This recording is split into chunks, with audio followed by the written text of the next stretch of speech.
Welcome to success classes. आइए दोस्तों, आज की वीडियो के अंदर हम जो 23, 24 और 25 तीन डेट्स के अंदर 6 शिफ्ट में पेपर हुए हैं, उन सारे शिफ्ट के पेपर का जो हिंदी पेपर का सॉल्यूशन है हम आपको वो करवाते हैं।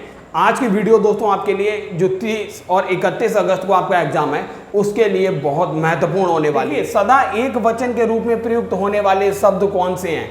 तो दोस्तों इसमें जो सदा आप देखेंगे वर्षा और जनता, ये जो है शब्द हमेशा एक वचन में ही प्रयुक्त होते हैं। अब देखिए 120 नंबर का क्वेश्चन, राजा शब्द के लिए पर्यायवाची पूछा गया था। तो दोस्तों आपको पता है राजा का अर्थ होता है नरेंद्र। नरेंद्र जो होता है राजा का ही पर्यायवाची शब्द है। अब 121 नंबर क्वेश्चन है, निम्नलिखित में से मूक का अनेकार्थी शब्द कौन सा नहीं है? मूक का अर्थ होता है चुप, मूक का अर्थ होता है गूंगा और मूक का अर्थ होता है शांत, लेकिन मूक का अर्थ विवश नहीं होता है। अब 122 नंबर क्वेश्चन है, निम्नलिखित में से वाक्यों के शुद्ध रूप का चयन करना है कि कौन सा वाक्य शुद्ध है। भारत में अनेकों, दोस्तों अनेकों, अनेक अपने आप में ही बहुवचन हो जाता है, तो अनेकों शब्द का प्रयोग नहीं होता है। भारत में अनेकों, देखिए यहां भी लिखा हुआ है, ये भी गलत है। अब भारत में अनेक जाति, अगर अनेक शब्द लगाए तो जाति नहीं होगा, जातियां होगा। अब ऑप्शन डी करेक्ट है, भारत में अनेक जातियां हैं, तो ऑप्शन डी इसका बिल्कुल करेक्ट है। आइए अगले क्वेश्चन देखते हैं। अब आइए दोस्तों क्वेश्चन नंबर 124, किस वाक्य में अच्छा शब्द का प्रयोग विशेषण के रूप में हुआ है? विशेषण का अर्थ है दोस्तों जो संज्ञा या सर्वनाम की विशेषता बता रहा है। यह स्थान बहुत अच्छा है। दोस्तों ये देखिए स्थान की विशेषता कौन बता रहा है? ये अच्छा बता रहा है। आप देखिए तो इसका मतलब ऑप्शन ए में ही आपको अच्छा शब्द विशेषण के रूप में है, संज्ञा अथवा सर्वनाम की विशेषता बता रहा है, तो इसका ऑप्शन ए करेक्ट है। 125 नंबर है, अगम और आगम शब्द जो युग्म है इसका सही अर्थ क्या है? अगम का अर्थ होता है दोस्तों दुर्लभ, दुर्लभ, और आगम का अर्थ होता है उत्पत्ति, तो ऑप्शन सी करेक्ट है। अगला 126 नंबर क्वेश्चन है, मैंने आम खा लिया है। आपसे दोस्तों ये वाक्य में प्रयुक्त काल पूछा गया था, तो दोस्तों ये ऑप्शन सी करेक्ट था, आसन्न भूतकाल। मतलब ऐसा लग रहा है कि ये जस्ट अभी अभी पूर्ण हुआ है, निकट भविष्य, निकट भूत में ही काम कंप्लीट होने के यहां पर आसार लग रहे हैं, तो इसलिए ये आसन्न भूतकाल है। 127 नंबर क्वेश्चन है, किसी एक में ही आस्था रखने वाला व्यक्ति कहा जाता है कि वह ईश्वर का अनन्य भक्त है, अनन्य सेवक है। अनन्य का मीन्स उसे केवल एक ही ईश्वर पर भरोसा है, इसलिए अनन्य शब्द का प्रयोग होता है, अनन्य। अब देखते हैं अगला क्वेश्चन, ये देखिए दोस्तों 128, निम्नलिखित शब्दों में प्रयुक्त प्रत्यय किस विकल्प में ठीक ठीक प्रदर्शित किए गए हैं? देखिए दोस्तों धमाका, अगर दोस्तों आपने हमारी प्रत्यय और उपसर्ग की वीडियो देखी होगी तो हमने उसमें धमाका शब्द में बताया था। इसमें जो आप देखेंगे जो प्रयुक्त प्रत्यय है वो आका, आका प्रयुक्त प्रत्यय है, आका। तो और आपको एक ही से अनुमान लग जाएगा, देखिए इसमें का है, आका नहीं है। इसमें देखिए आंख दिया हुआ है, ये भी नहीं है। यहाँ आंकू दिया हुआ है, ये भी नहीं है। बस आपको पहले से ही पता चल गया ये आका, अर्थात ये डी ऑप्शन इसका करेक्ट था। अब दोस्तों देखिए 129 यहाँ पर लोकोक्ति दी गई है। लोकोक्ति क्या है? संकट के समय बचाव के लिए सोचना। मतलब आपको आग लगने पर कुआं खोदने का क्या अर्थ है? जब संकट आए उसी समय बचाव के बारे में सोचना, यही इसका अर्थ है। ऑप्शन ए करेक्ट है। आप देखिए क्वेश्चन 130, जिसे सरलता से पढ़ा जा सके उसके लिए एक शब्द क्या होगा? दोस्तों जिसे सरलता से पढ़ा जा सके वह सुपाठ्य होगा, सुपाठ्य। अब देखते हैं अगला क्वेश्चन। अब दोस्तों ये क्वेश्चन देखिए 131 नंबर, वह आई हो तो मेरी चिट्ठी उसे दे देना, वह आई हो तो मेरी चिट्ठी उसे दे देना। अब दोस्तों इसमें पूछा है इस वाक्य में कौन सा काल है? तो दोस्तों वह आई हो मतलब यहां संभावना है कि वह आई हो, संभाव्य वर्तमान ही इसमें होगा। अब देखिए 132 नंबर, असोच और असौच शब्द युग्म का सही विकल्प चुनिए। असोच का मतलब होता है जो बिना सोचे, असोच मतलब जो सोचने के योग्य नहीं है, असोचनीय शब्द होता है, असोचनीय। तो जो बिना सोच के हो वो असोच होता है। असौच का अर्थ होता है अशुद्धि, अशुद्धि को ही बोलते हैं असौच, तो ऑप्शन सी इसका करेक्ट था। 133 नंबर क्वेश्चन है, शुद्ध वाक्य का चयन करना है। वे चाहे भले ही ना आए, पर तुम्हें आना होगा। अब दूसरा क्वेश्चन, अब दूसरा देखिए ऑप्शन, साहब ने कहा है कि किसी को अंदर न जाने दिया जाए। ये देखिए, इस समय मोहन की आयु 20 वर्ष है। और इसका डी है, मध्यकालीन युग में कलाओं की बहुत उन्नति हुई। आप दोस्तों देखिए, कलाओं शब्द प्रयोग नहीं किया जाता है, कला प्रयोग किया जाता है। मध्यकालीन युग में कला की बहुत उन्नति हुई, तो ये ऑप्शन करेक्ट नहीं है, चौथा ऑप्शन। अब दोस्तों यहां देखिए, साहब ने कहा है कि किसी को अंदर न जाने नहीं होगा, न आने दिया जाए। साहब ने कहा है किसी को अंदर न आने दिया जाए, तो यह भी नहीं होगा। इस समय मोहन की आयु 20 वर्ष है, ये ऑप्शन सी करेक्ट है। इस समय मोहन की आयु 20 वर्ष है। अगला क्वेश्चन है, जुबान पर लगाम का ना होने का अर्थ क्या है? तो दोस्तों जुबान पर लगाम ना होने का अर्थ होता है कि सदैव कठोर वचन कहना। बेसिकली इसका अर्थ होता है कि अपने से छोटे बड़े की लाज ना करना और मुंह खोल देना। तो इसका बेसिक अर्थ तो यही होता है, लेकिन वैसे यहाँ पे सदैव कठोर वचन कहना एग्जैक्ट लग रहा है। 135 नंबर क्वेश्चन है, निम्नलिखित में से कौन सा अमृत शब्द का पर्यायवाची नहीं है? दोस्तों अमीय, सुधा और सोम तीनों का अर्थ होता है अमृत, लेकिन क्षीर जो है ये दूध का पर्यायवाची है, क्षीर। अब दोस्तों ये देखिए क्वेश्चन 136 नंबर क्वेश्चन है, कौन सा वर्ण दंत्य नहीं है? दोस्तों जहां पर हमारी जीभ जो है दांतों से टच होती है वही दंत होते हैं। जैसे जीवा जो है हमारी दांत से टच हो रही है, ता इसमें भी हो रही है, टा। अब ये दोस्तों देखिए हमारी जीभ जो है तालू से टच हो रही है टा बोलने पे, और धा में हमारी जीभ दांत से टच हो रही है। इसका मतलब जो ऑप्शन बी था ये करेक्ट नहीं था, ये दांत नहीं है, ये ताल से हमारी तालू से हमारी जीवा टच हो रही है। अब दोस्तों अगला क्वेश्चन देखते हैं। अब देखिए 137 नंबर, निम्नलिखित में से कौन से शब्द में उपसर्ग नहीं है?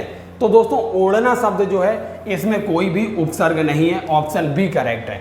138 क्वेश्चन है, समास का शाब्दिक अर्थ होता है संक्षिप्त, संक्षेप। समास का शाब्दिक अर्थ है संक्षेप। अब देखिए 139 नंबर क्वेश्चन, एक और अजगरही लके एक और मृगराय, बिकल बटोही बीच ही पर्यो मूर्छा खाए। दोस्तों यहाँ पर भयानक रस है, क्योंकि वह दोनों तरफ से फंस चुका है, तो यहाँ पर भयानक रस की उत्पत्ति होगी। 139। 140 नंबर क्वेश्चन है, निम्नलिखित में से वयोवृद्ध का संधि विच्छेद करना है। तो दोस्तों वय प्लस वृद्ध, तो ऑप्शन ए करेक्ट था इसका। दोस्तों अगला क्वेश्चन है 142 नंबर क्वेश्चन है, अनावर्त शब्द का समभिन्नार्थक क्या है? समभिन्नार्थक क्या है अनावर्त का? तो दोस्तों अनावर्त का मतलब जिसे दोहराया ना गया हो। आवर्त का अर्थ होता है, आवर्त का अर्थ जिसे दोहराया गया हो, अनावर्त का मीन्स जिसे दोहराया ना गया हो। अब 141 अगला क्वेश्चन है, निम्नलिखित में से कौन सा शब्द पुल्लिंग है? तो दोस्तों याद रखिए जो क्षेत्र है जिसमें भी आप देखें, जिसमें भी लास्ट में त्रिशूल आता है, आप देखेंगे वह शब्द जो होता है वह पुल्लिंग शब्द में ही प्रयोग होता है, क्षेत्र। अगला है 144 नंबर, प्रेम सागर के रचनाकार कौन है? तो दोस्तों प्रेम सागर लिखी गई है लल्लू लाल के द्वारा प्रेम सागर को लिखा गया है। 145 नंबर है, क्या भूलूं क्या याद करूं मैं? हरिवंश राय बच्चन की आत्मकथा है। दोस्तों ये श्रृंखला का कौन सा भाग है? ये पहला भाग था, क्या भूलूं क्या याद करूं मैं।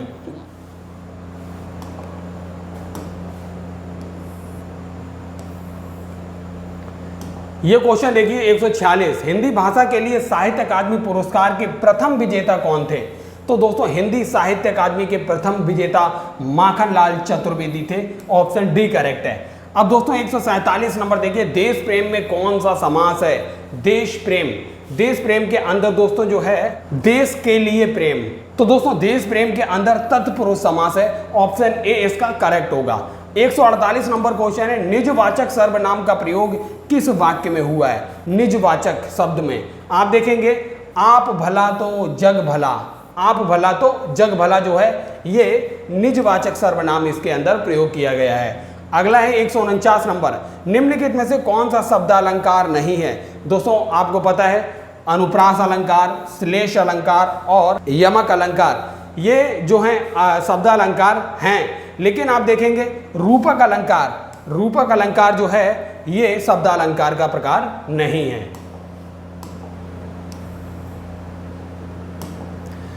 ये देखिए 149 हो चुका है। अब 150 नंबर देखिए, जब दो व्यंजन एक साथ मिलते हैं तो उन्हें क्या कहते हैं। तो दोस्तों जब दो व्यंजन आपस में मिलेंगे तो इनका नाम हो जाएगा संयुक्त व्यंजन।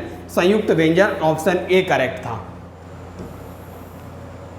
दोस्तों ये देखिए कविता दी हुई है, कोई कविता की कुछ लाइनें।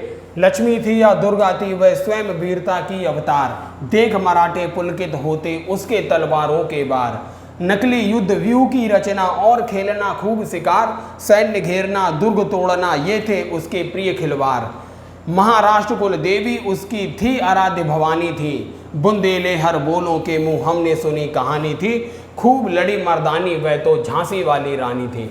दोस्तों ये जो आपको दिया हुआ था, अब इससे संबंधित क्वेश्चन देखिए क्या पूछे गए। कवित्री की अधिकांश रचनाएं क्या हैं। दोस्तों जो सुभद्रा कुमारी चौहान है, इन्होंने ज़्यादातर कविताएं जो लिखी हैं वो देशभक्ति से परिपूर्ण कविताएं लिखी हैं। उक्त पद्यांश का सही शीर्षक क्या हो सकता है। दोस्तों उक्त पद्यांश का जो सही शीर्षक है झांसी की रानी, ये इसका सही शीर्षक है। 117 क्वेश्चन था, इस कविता की कवित्री का नाम क्या है।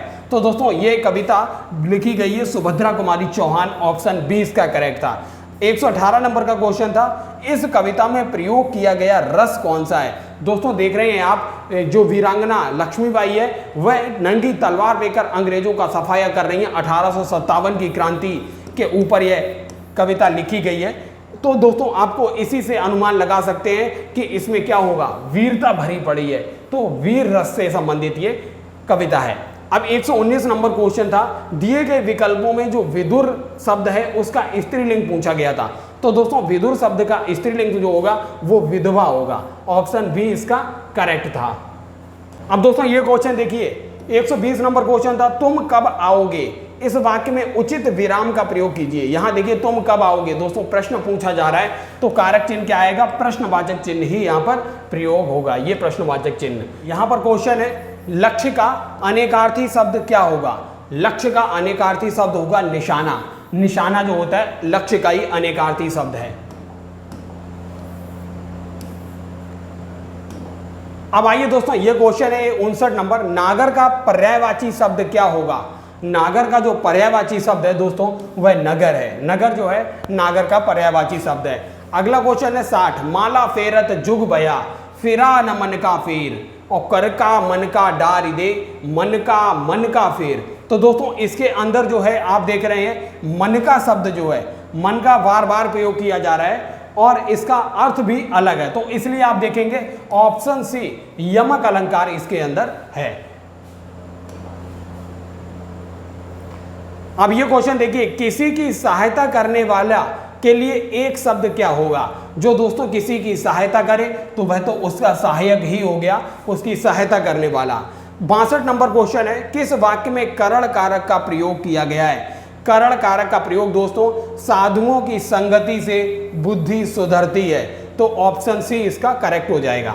63 नंबर क्वेश्चन है, अंतर्निहित शब्द का सही संधि विच्छेद क्या होगा।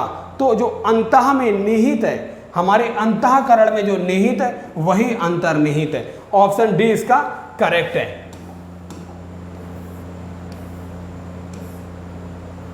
अब दोस्तों देखते हैं 64 नंबर, हिंदी साहित्य अकादमी की ओर से हर वर्ष सलाका सम्मान पुरस्कार किस क्षेत्र के लिए दिया जाता है। तो दोस्तों जो सलाका सम्मान पुरस्कार है वो हिंदी को नई दिशा प्रदान करने के लिए दिया जाता है, ऑप्शन सी करेक्ट है। अब दोस्तों ये देखिए यहां पर स्थायी भाव पूछ लिया गया है, क्रोध किस रस का स्थायी भाव है। तो दोस्तों क्रोध जो है वो रौद्र रस का स्थायी भाव है।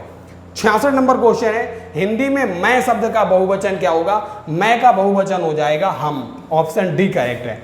विरोध करने के लिए सही मुहावरा क्या है, सिर उठाना। सिर उठाना ये होगा विरोध करने का सही मुहावरा। 68 नंबर क्वेश्चन है, स्रोत और स्रोत शब्द युग्म का सही विकल्प क्या होगा। तो दोस्तों स्रोत का अर्थ होता है उद्गम और स्रोत का ही अर्थ होता है स्तुति। ऑप्शन डी इसका करेक्ट है। 59 नंबर है, अली और अली शब्द युग्म का सही अर्थ क्या होगा? दोस्तों अली शब्द आपने सुना होगा, अली का अर्थ होता है सखी, सखी। और अली, अली जो अली का मीन्स होता है वो भौरा होता है। अली शब्द जो है ये भौरा होता है। ऑप्शन सी इसका करेक्ट था।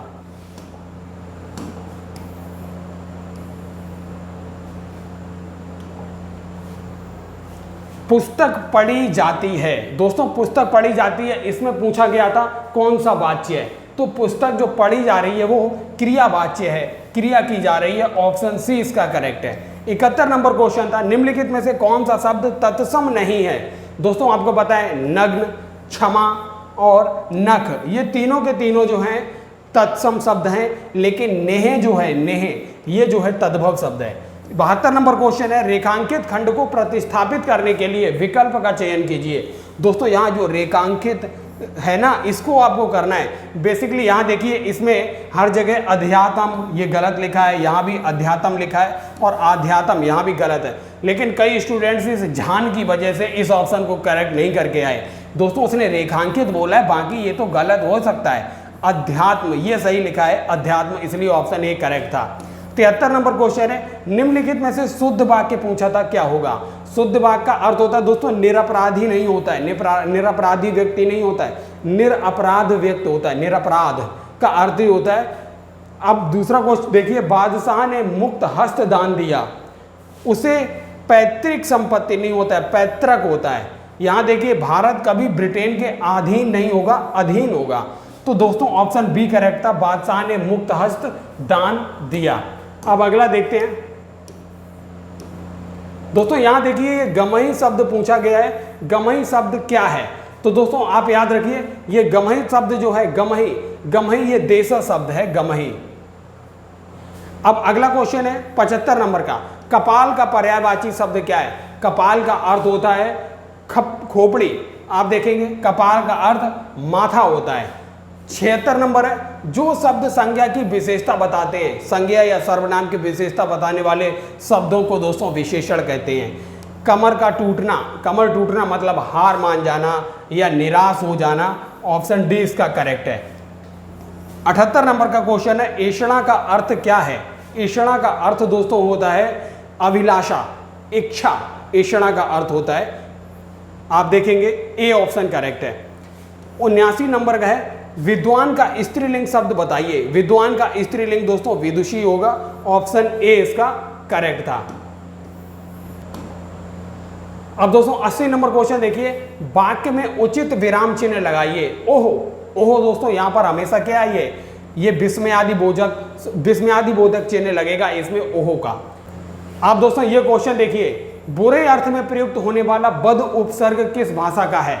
जैसे आपने दोस्तों सुना होगा बद्दुआ, बद्दुआ के बाद बदनाम, ये सारे जो हैं उर्दू और फारसी से संबंधित हैं उपसर्ग। ऑप्शन बी करेक्ट है। दोस्तों ये क्वेश्चन देखिए, द्विज के अनेकार्थी शब्दों में निम्नलिखित में से कौन सा एक शब्द नहीं है? तो द्विज का अर्थ होता है दोस्तों, द्विज का अर्थ आप देखेंगे ब्राह्मण होता है, द्विज का अर्थ होता है दांत पक्षी भी होता है, लेकिन द्विज का अर्थ विदेह नहीं होता है। ऑप्शन सी इसका करेक्ट है। बा उपसर्ग से बना शब्द कौन सा है? दोस्तों जो बा उपसर्ग से बनता है वो बदौलत, बदौलत। ऑप्शन ए इसका करेक्ट है।